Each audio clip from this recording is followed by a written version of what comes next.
après Moon Knight, première fois adapté à la télé, après Miss Marvel, première fois adapté à la télé, c'est donc au tour de She-Hulk d'arriver. Elle n'avait jamais eu d'adaptation et c'est un personnage pour le coup assez original puisque il s'adresse directement aux spectateurs. Est-ce que c'est une bonne chose? Est-ce que ça a été bien utilisé? Bonjour, nouveau vlog aujourd'hui donc sur She-Hulk saison 1, une série et d'avocates en petit épisode. Est-ce que ça fonctionne? Réponse tout de suite.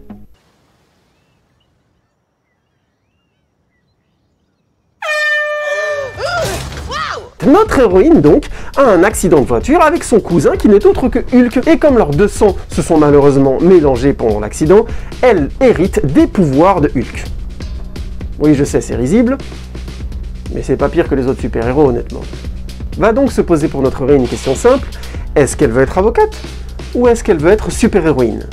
Est-ce qu'elle veut être elle-même ou est-ce qu'elle veut être She-Hulk? Et est-ce que ces deux personnages peuvent cohabiter ensemble? He doesn't mean that. La première chose qui frappe dans la série, c'est le ton. On est clairement dans une comédie, la plupart des épisodes faisant 25-26 minutes si je ne dis pas de bêtises. On est sur un format court qui essaye presque de retrouver le ton, vous savez, de l'ancienne série des années 90 qui s'appelait Ally McBeal. C'était la fameuse série avec une avocate qui grosso modo vivait des histoires d'amour compliquées et qui était toujours confrontée à des rivales plantureuses, blondes ou autres, qui essayaient plus ou moins d'avoir son petit copain à elle. Tout ça imbriqué dans des histoires de procès relativement légères et assez drôles, avec des personnages de comic book tout autour, justement, et même une imagerie du personnage qui n'hésitait pas à aller vers la comédie musicale, vers le cartoon live, bref, un prototype de ce qu'est She-Hulk. Some even cheat. Objection, move to strike. Parce que oui, on peut être surpris, mais la série s'appelle She-Hulk, avocate. Il s'agit donc bien de tourner autour de procès, et des moments où le personnage va tout simplement essayer de défendre des criminels, souvent super-héroïques, puisque très tôt, elle est engagée en tant que She-Hulk avocate, non pas elle-même, mais bien She-Hulk. Il s'agit donc pour elle d'aller se confronter à des problèmes super-héroïques. L'idée est franchement intéressante. Est-ce que ça va très loin dans la série en termes de série d'avocats? Non. Non, pas du tout. C'est même très léger, c'est même assez ridicule. The Book of Ashanti. No, the Book of American Laws. Mais ça n'empêche pas la série de trouver son ton, d'avoir une légèreté, un côté comédie familiale plutôt sympathique, sachant que le thème principal de la série ne sera pas si le personnage va devenir un bon super-héros ou pas. Elle, ce qui l'intéresse, c'est de développer simplement sa vie et de trouver un équilibre avec cet alter ego qui est limite son adversaire. Effectivement, très vite dans la série, le personnage voit dans sa vie amoureuse une sorte de scission terrible. Tout le monde sait qu'elle est She-Hulk. Or, le problème, c'est que She-Hulk, c'est une grande femme plantureuse de 2,30 m. Visiblement, ça a l'air de plaire à beaucoup d'hommes, de manière tordue ou de manière plus, on va dire, normale. Mais quoi qu'il en soit, ce n'est pas tout à fait elle. Donc, toute une partie de l'histoire va tourner entre est-ce que j'ai une vie amoureuse en tant que She-Hulk? Est-ce que c'est moi? En même temps, c'est pas moi, donc j'aimerais bien avoir une vie amoureuse pour moi, mais tout le monde sait que je suis She-Hulk, donc comment je fais cohabiter ça? Je veux être une avocate, mais en même temps, mes pouvoirs me pousse à avoir la responsabilité d'être une super-héroïne. Alors comment je fais cohabiter tout ça? Et au final, c'est ça le cœur de la série. Les intrigues criminelles, le côté super-héroïque est très secondaire, voire carrément jeté à la poubelle dans le dernier épisode, mais je vous en parlerai dans une partie spoiler.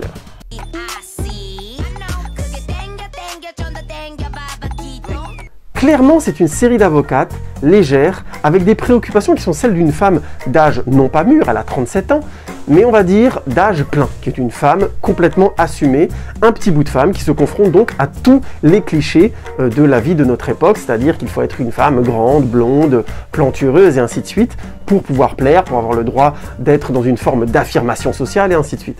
Donc le personnage est confronté à ça constamment, c'est ce que montre le mieux la série, c'est ce qui est le mieux écrit dans la série, et ça donne lieu à ses meilleurs passages aussi bien de comédie que d'action. Il y a vraiment pour le coup dans la série un très bon équilibre sur les problèmes de cette femme de 37 ans qui est confrontée à un monde qui voudrait qu'elle soit quelqu'un d'autre. Et c'est pour le coup un super miroir déformé de ce que vivent la majorité des femmes à notre époque. It's my big day. Yeah, obviously this is the one time I didn't want to show up as just Jen. Mais calmez-vous, je vous entends déjà. Oui, c'est clair, She-Hulk n'est pas très spectaculaire. C'est une série qui a des scènes de baston, qui a ses petits trucs, mais c'est franchement pas très intéressant et c'est pas là que réside la qualité de la série. Encore moins d'ailleurs dans sa partie climactique et dans son côté dernier épisode soi-disant spectaculaire. Ça ne marche pas du tout et clairement la série ne veut pas aller vers là. Du coup, est-ce que c'est une série qui peut plaire aux fans du MCU ou aux gens qui aiment le côté spectaculaire de l'univers? Pas tellement. Eugene, get out of here. No, Superstar! You're making a mistake. You made a mistake when you messed with my client. 'Cause now I'm gonna whoop your ass.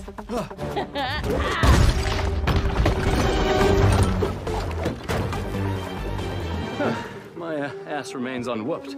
Yeah, let's fix that. Et en même temps, certains personnages qui sont amenés de l'univers du MCU sont un peu trahis. Le meilleur exemple, c'est Daredevil, qui dans sa série, une série très sombre, très premier degré et franchement réussie chez Netflix, débarque dans l'univers du MCU maintenant en étant un love interest de She-Hulk et donc en perdant tout ce côté noir, tout ce côté absolument premier degré, profond qu'il avait gagné dans sa série. Je comprends que c'est pu déplaire. Moi, ça m'a pas gêné, mais je comprends tout à fait, et c'est logique, que les fans de l'univers et les fans du personnage se sentent trahis et voient dans cette adaptation finalement assez insultante du côté sombre du personnage une sorte de revirement du MCU. Maybe next time I'm in town, I can take you out to dinner. Yeah, maybe we could skip all of that and just... Est-ce que ça fait pour autant de She-Hulk une mauvaise série? Non. Non. C'est simplement un Ally McBeal version MCU. On aime, on n'aime pas. Et ça, je peux le comprendre tout à fait. On arrive typiquement à la frontière de ce que peut se permettre le MCU. C'est-à-dire amener des personnages à être tellement dans la maîtrise et tellement dans la comédie qu'on ne retrouve plus aucun sens de l'épique. J'ai déjà bien assez critiqué ça dans l'univers de Taika Waititi, aussi bien dans Thor Ragnarok et encore plus dans Thor Love and Thunder. Mais je trouve qu'on ne peut pas nier que ça fonctionne dans She-Hulk. Je ne dis pas que j'adore, je trouve même que la série manque un peu de tension et elle refuse son climax, ce qui diminue encore son effet. I'm not proud of this. Petite partie spoiler parce que, perso, la fin m'a un peu déçu, mais je vais aller plus loin que ça, elle ne fonctionne pas. La série construisait logiquement un antagonisme entre She-Hulk, qui est donc le symbole d'une femme qui essaye d'être dans l'empowerment, hein, tout simplement. Et là, la série est franchement intéressante.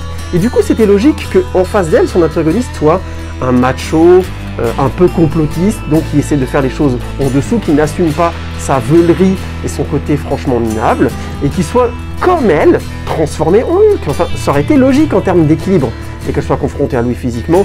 Après, ce qui aurait été intéressant, c'est qu'elle le batte et qu'il y ait un procès.